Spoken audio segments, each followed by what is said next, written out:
Ok, pessoal, vamos imaginar aqui agora, dentro da eletrostática, a regra do paralelogramo, o cálculo do vetor campo elétrico.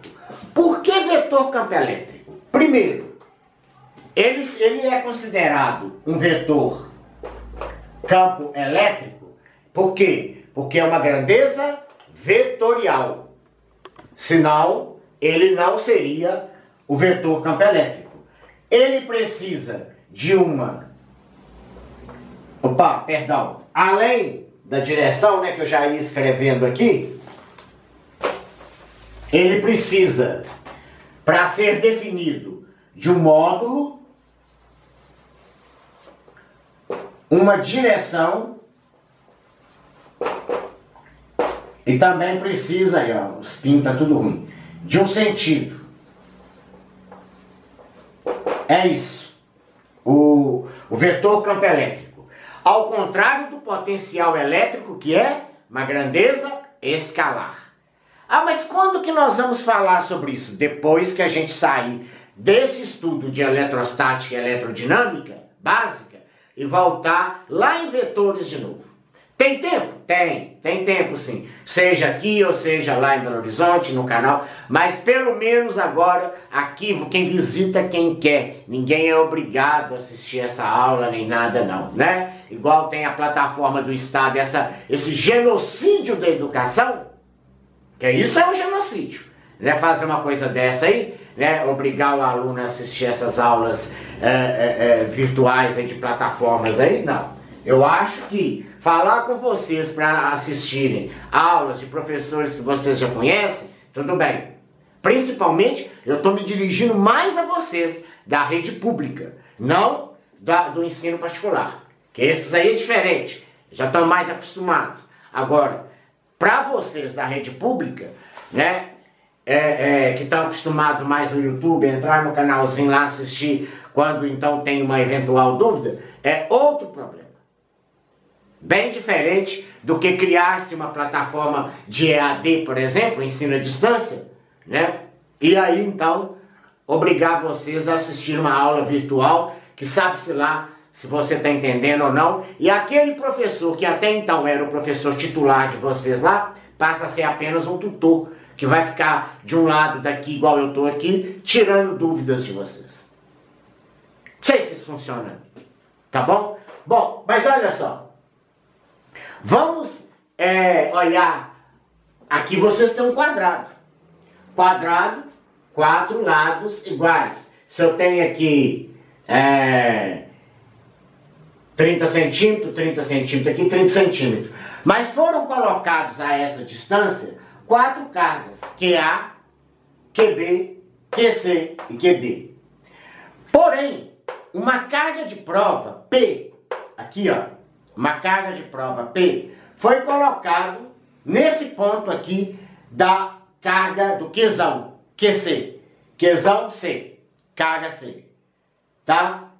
E, olha só, essa carga de prova gerou forças eletrostáticas, gerou 2 forças eletrostáticas, e todas as 2 forças, vocês podem observar aqui, ó, muito bem, que elas são tanto F1 quanto F2 de repulsão, afastamento.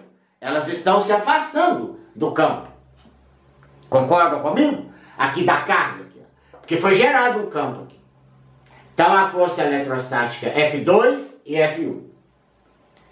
Bom, a ideia de tudo isso usei a regra do paralelogramo. Na extremidade de F1 eu tracei, né, o vetor F2, que é essa pontilhada aqui, ó, idêntico, mesma direção e mesmo sentido e mesmo módulo. E na extremidade de F2 eu tracei F1, aí, e as duas se cruzaram exatamente aqui, ó.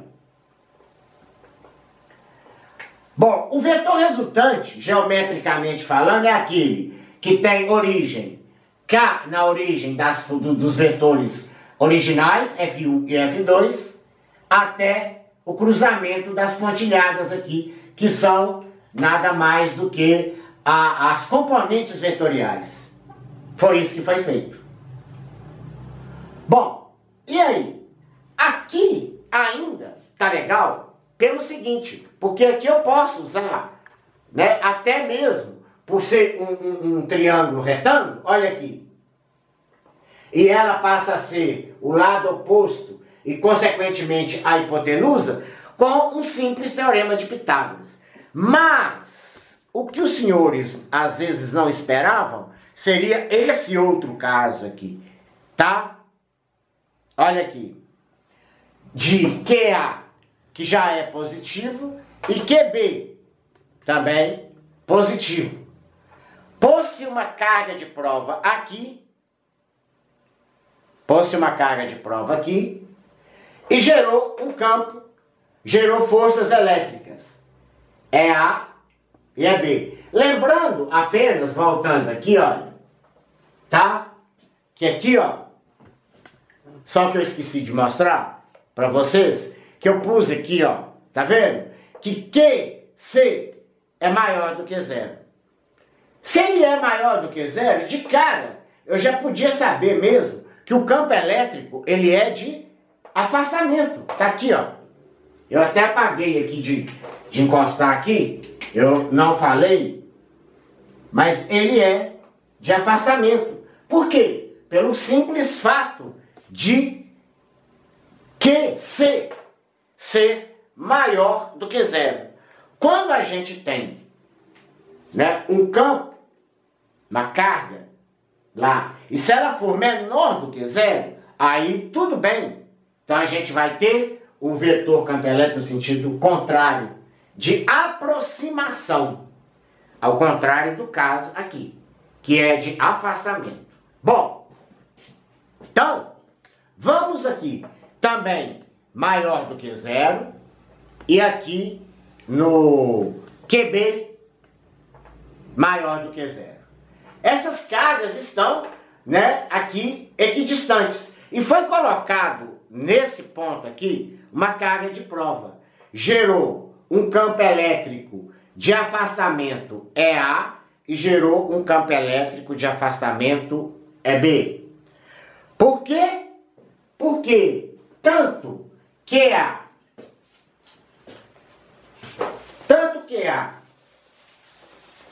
e QB, QA e QB são maior que zero. Como que eu cheguei a essa conclusão aqui de ser maior do que zero? Porque é positivo, ora, é usar o bom senso, né, gente? Aí vale a causa do bom senso. Então, se gera para cá, gera outro para cá, outro vetor, olha bem a abertura na mesma origem. Mais uma vez a regra do paralelogramo foi usado. As pontilhadas aqui, olha, EA tá aqui, ó. Ao EA aqui, ó. Para quem quiser ver, ó. É esse aqui, ó. Mesma direção e mesmo sentido. E esse aqui é o EB. Tá vendo? Esse pontilhado aqui é o EB. Olha lá, ó. Direção e sentido. Direção e sentido. E aqui o EA. Também horizontal, mesmo sentido. Tá vendo? Então é isso. Aí sim, o campo elétrico resultante é esse. De vermelho aqui, RE. Aí, só para que vocês possam ter uma ideia, para se calcular isso aí agora, tá? Porque eu tenho dois ângulos lá, a letra não importa, né? Um é alfa e o outro é o ângulo θ. Aí, então, a gente tem o quê? A lei original dos cossenos. A lei original dos cossenos, que tanto deu polêmica lá, é essa, com sinal de menos. RE ao quadrado mais, né, RE quer dizer, o vetor resultante ao quadrado é igual ao campo elétrico EA ao quadrado mais o campo elétrico EB ao quadrado menos 2 vezes EA vezes EB vezes o cosseno de beta. Gente, Isso é só uma letra. Eu posso usar o alfabeto inteiro do jeito que eu bem quiser, tá? Por quê? Porque aqui, olha, vai dar um alfa menos teta, que vai gerar um beta aqui, entendeu? Um cosseno de beta. Esse cosseno de beta, por sua vez, ele vai ser negativo. E negativo com negativo é positivo, que vai mudar tudo. Entenderam agora? Onde foi que eu quis chegar com isso? Pois é. Então, na nossa aulinha, agora, na nossa próxima aulinha, que vai falar exatamente desses dois probleminhas, que eu falei com vocês que uma hora ia chegar, né, o momento exato de se falar sobre a lei dos cossenos e como calcular a regra do paralelogramo e como calcular o vetor campo elétrico, é isso, né? É quando situações um pouco adversas como essa acontecem, tá bom? Bom, tempo esgotado para isso, é o que eu queria falar, tá? E a gente volta para poder explicar isso melhor, ok? Obrigado a todos, uma ótima noite, viu? E fiquem bem, tchau!